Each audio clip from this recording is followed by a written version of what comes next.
This is Walt Disney World Today. Give us 5 minutes and we'll give you the world. It's Friday, March 2nd, 2007, and this is episode 225 of Walt Disney World Today. I'm Matt Hochberg from MGMstudios.org. On the show today is Mike Scopa of MousePlanet.com. Welcome, Mike. Heed this warning. The spirits will materialize only if you remain quietly seated at all times. I'll let our guest That's a say tough this one. Yeah. Our guest. Jeep, jeep, jeep, jeep, jeep. That would be from the Haunted Mansion, Mike Scopa. Very good. All right. That was a tough one, huh? Yeah, very tough. Also on the show is Mike Newell of Mouse World Radio. Welcome, Mike. How you doing, Matt? Outstanding. Save it for the show. Save for the show. Also on the show is the man who Len Testa says really sounds like Len Testa. It's the Tiki Man, Steve Seifert of TikiMan2001.net. Welcome back, Steve. Tiki tacky pineapple picking wood for brains. Is that a quote, or did you just make that up? Let's just say it's under new management. Tiki Room. Well, on today's show, we're actually talking about Disney World and being affordable. No doubt that if you've watched television in the last 6 months or so, no doubt you've seen those ads for Disney World offering an affordable vacation package for under $1,600. And today we're kind of talking about kind of debunking it, because it's not. It's kind of on the misleading side. And although we're going to talk about the offer, and then we're also going to offer you some options here to kind of explain what the offer is, because it can be somewhat misleading, and you know it's important to have a fun time on vacation and not be surprised by things. So, Mike Scope, you brought up this topic idea, and why don't you lead us into it? I think the first thing to mention is that the ad shows a family and a woman looking at her PC and says, "Hey, honey, come here, take a look at this." And all you see on the laptop is $1,600, blah blah blah. And it's like, gee, is it affordable? Is it affordable? And before you can even blink an eye, it's gone. And what really bothers me is that there are no real details that the viewers can see, so that they can understand completely what the offer is. And what it is, it's a 6-night, 7-day package for 2 adults, 1 junior, 1 child, for a standard room at a value resort. It includes it includes the room and a Magic Your Way base ticket for, I'm assuming, 7 days. And it's a base ticket, which means no park hopping at all. And there are also some specific dates under which this package is available. Now, I don't know about anybody else, but my eyes aren't quick enough to see all that on a television ad. So I think that it's important that we take a look at it and really break it down as to where the costs are and what the limitations are and what really is out there that is affordable. All right. Well, first of all, let's explain to the listeners exactly what the $1,600 plan gets you, because it sounds great. It sounds like, wow, you can go for 6 days or 6 nights? 6 nights, 7 It sounds days. great. $1,600. I mean, for a family of 4, that's 2 adults, 2 children. That's the first thing to keep in mind, that you're assuming you have 2 children, and children in the world of Disney is anyone under the age of 9. Anyone above the age of 9 is an adult. Right. So that's the first thing, because a lot of times, a 12-year-old doesn't seem like an adult, but it actually is, and then in which case you're obviously not eligible for that $1,600 plan. So you get the 6 nights at the Value Resort, which is the first thing to note. And I think we need to say that this isn't a terrible option. It's just that I think it's somewhat misleading. It makes you think that you'll be staying at, it doesn't say that you'll be staying at Pop Century. No, but you're staying at a value resort, and it's a standard room. Standard room, right? So 4 people in a standard room, and if Len was here, he would tell you all about how small that is for 4 people and how to draw it on your driveway and all that stuff. But Len's not here, so we have we've got that now. The other things, Mike, why don't you tell our listeners also about what tickets you get with that? Again, what you get, Matt, is you get. It wasn't really clear on the ad, but I believe it's each person will get a 7-day Magic Your Way base ticket. Now, what that means is that there is no park hopping. That means one park per day for I guess it's 3 adults and 1 child. So you have 3 adult tickets and one child's ticket, and so that's about $223 per adult and $184 for the child. So it comes to about $855 just for the ticket. So half of that $1,600, or a little bit more than half, goes towards admission. Now, Steve, you're living on the West Coast in California. You, no doubt, you actually do see these commercials for Walt Disney World, but you also see these type of commercials for Disneyland as well, right? Well, the Disneyland commercials are usually just ads about the magical gatherings and some of the the specialty events. It doesn't really have a price. Doesn't say you can come and do it at an affordable price. Now, the one that we've seen out here for the Disney World ad, and maybe it's the same one you guys are seeing, but it's the one where the ladies and the couple is in the room looking at the computer, and up comes the price, and they think, wow, it's so affordable. And of course, you see the pixie dust floating around, so maybe they're just dreaming it. But, it's the same. We do get the same commercials. I think they promote pretty heavily. We get as many Disney World commercials out here as we do Disneyland, if in some cases more. All right. For Disney World. Right. Now, you're getting your tickets are going to expire 14 days after you use them, so you can't decide after 4 days not to use a day, and then because you could, but you're going to lose that day, and you'll be staying at a value resort. The other thing to keep in mind is that this does not include the dining plans, so you still are going to have to pay for food. And that's very expensive. Yeah, I mean, for 7 days. Oh yeah, that's gonna blow past your $1,600 right there. Yeah, I mean, really, what do you think would be the cheapest you could eat? A family of 4 could eat on property, because I'm assuming they're not going to then want to spend the money for a rental car. A lot of nights at where's it scope at Fort Wilderness is a buffet. Well, without the Trails Disney End. dining, Trails End cafeteria, so that would be. Just eat there every night; it'll be cheap. I got to think that you'd be lucky if a family of 4 can get by on less than $100 a day eating down there. I mean, well, let's say they're staying at Pop Century. How much would it cost to eat in the food court? 2 adult meals and 2 kids meals. How many meals a day, Steve? We're talking. Well, let's say somehow they can, just do the breakfast in the morning to get the day going, and then kind of a late dinner to save on not doing a lunch and dinner, or maybe just a snack in the afternoon. I'd say it's probably between $45 and $55 for breakfast for a family of 4, and then when you get to the dinner, I'm thinking that it's probably going to be between $60 and $70 for a family of 4. So right then and there, you're talking about $100 to $120 maybe. Yeah, and I would guess that as being really the minimum you could ever get by right. in a day for a family of 4. Now, to be fair, there are other options. Not everyone. It's not like you can only go to Disney World for 6 nights. Otherwise, you can't go to Disney World. Certainly Disney would be the first people to tell you that you can go for shorter trips, and short of maybe 3 or 4 nights, a long weekend, or of course the other possibility is staying off site. And that would save you a tremendous amount of money, because really the bulk of the $1,600 is the stay at the resort. Now, see, and that's the promotions you see here for Disneyland, because since it is a park that you can obviously do in less days than you can Disney World, they really gear towards kind of those long weekends. They'll do like 3 days, and the 4th day is free. If you're thinking of going 2, you might think, we'll just add on the 3rd day so we get a 4th day. So they go for the smaller packages like that. Yeah, well, that makes sense for Disneyland. Right. It's not as long a vacation destination in terms of the duration of the average trip over there.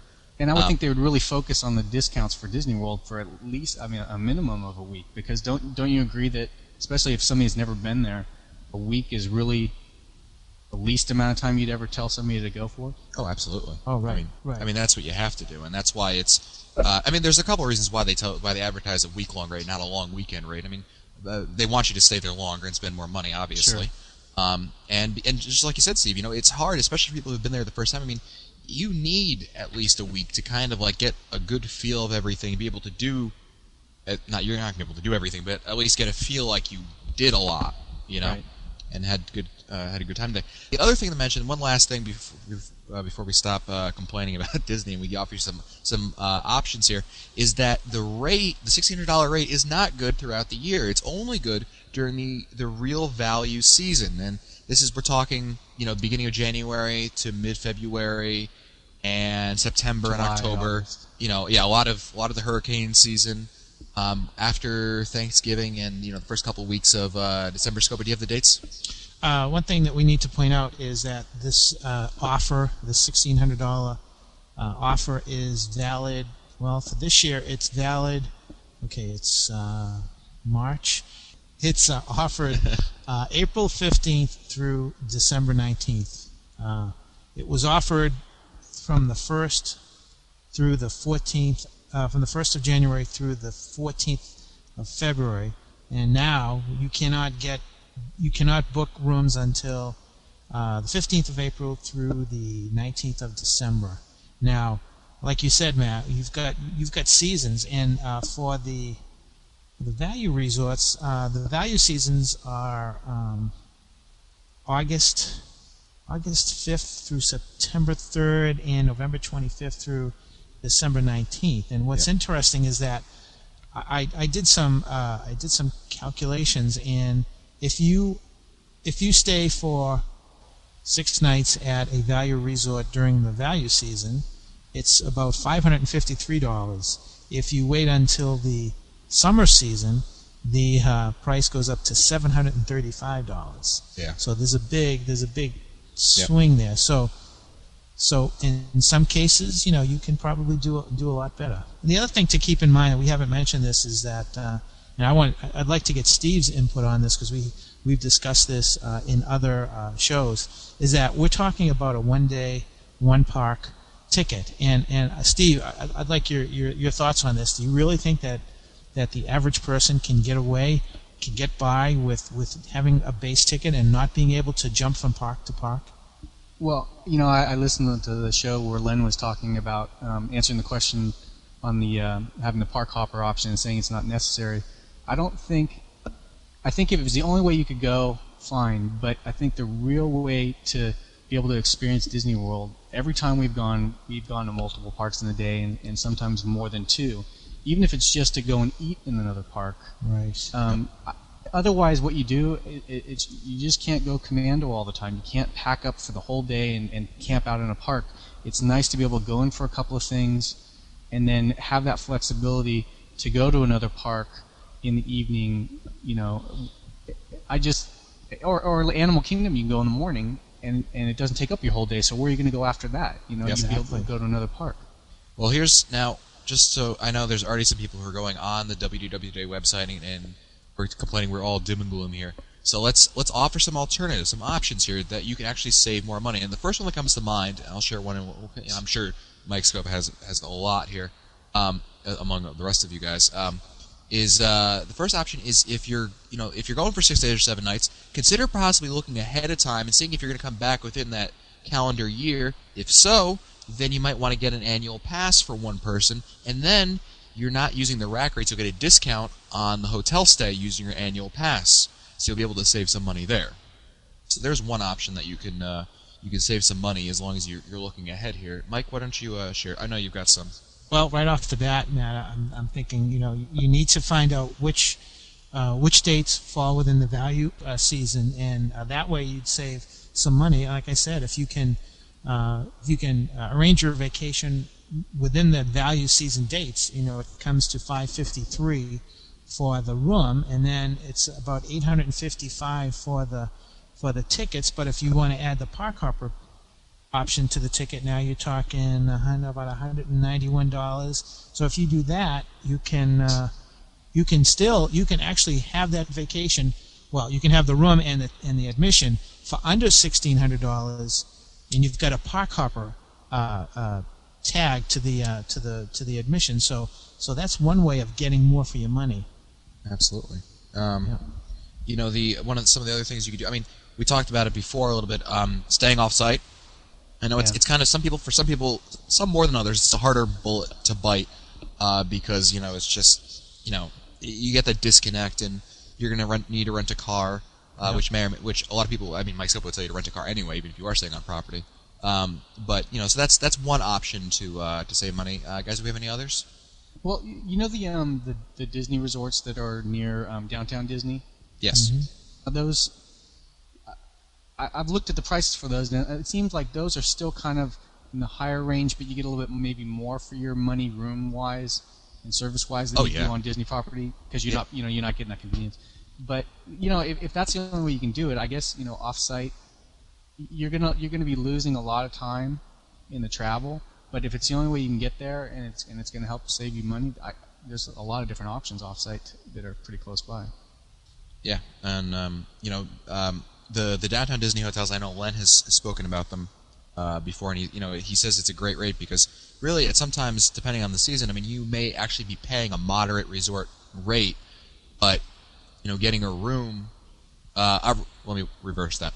You'll be paying a value resort rate, but you'll be getting a room that's more comparable to a Disney moderate resort.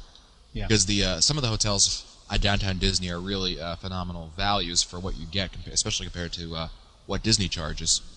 Even at AAA, a lot of my friends that have wanted to go out to Disney World and they've never been and they don't know how to get a discount. I said, well, right off the bat, a lot of times you can pay the AAA membership, and you're going to easily get that back if you can get a discounted room there, for the AAA rate. Yeah, I mean, for tickets, outside of being a Florida resident, the best option for a discount on your tickets is going to be through AAA.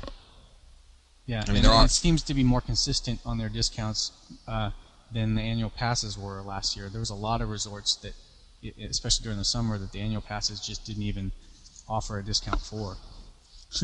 Well, somebody had to pay for the free Magical Express, so. And wouldn't you agree that in this case too, somebody that's going to want to do this for the first time, or maybe isn't experienced in booking and looking for discounts, that the best thing to do is get one of these well-known travel planners that can kind of hunt down these discounts. Go to Mouse Savers, the people that know where to find these different rates that maybe aren't out there on a commercial that you see on TV.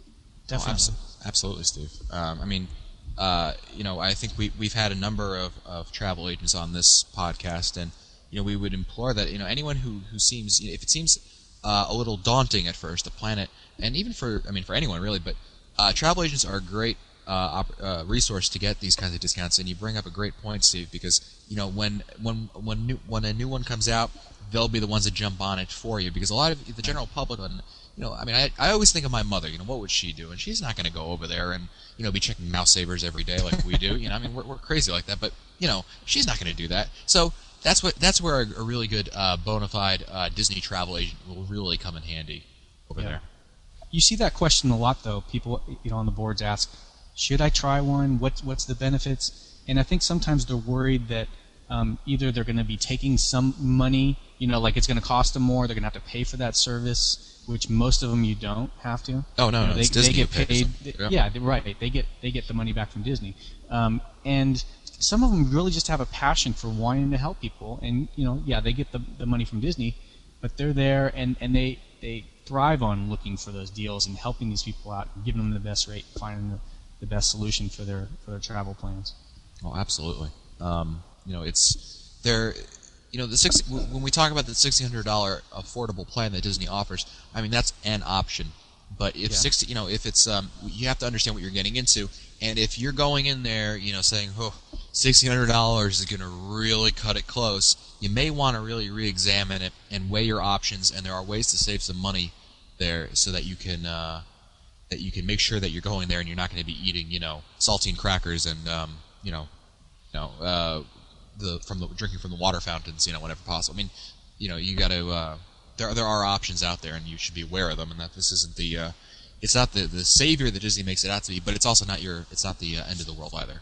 And you're not gonna spend 6 nights and 7 days at Walt Disney World for only $1,600. It's the base. Yeah. It's the base. Very true. Well, that's it for us today. I want to thank Steve Seifert for coming on, and Steve, we should also mention that you're having Tiki Fest. What are the dates for that? July 29th is the event. July 29th. So that's at Disney World's Polynesian Resort. And if you want more information on the event, I know Len's going to be there. I'm eyeing a possible trip. Go to tikiman2001.net. All the details are over there, and it should be a lot of fun. Thanks for coming on, Steve. Thank you. And that's it for us today. If you want to find older episodes, read our show notes, or send us your comments, visit the Walt Disney World Today website at wdwtoday.com. You can also email us at questions@wdwtoday.com. For Line Test on Mike Scofone, Mike Newell, and Steve Seifert, I'm Matt Hotchberg. We'll see you on the next show.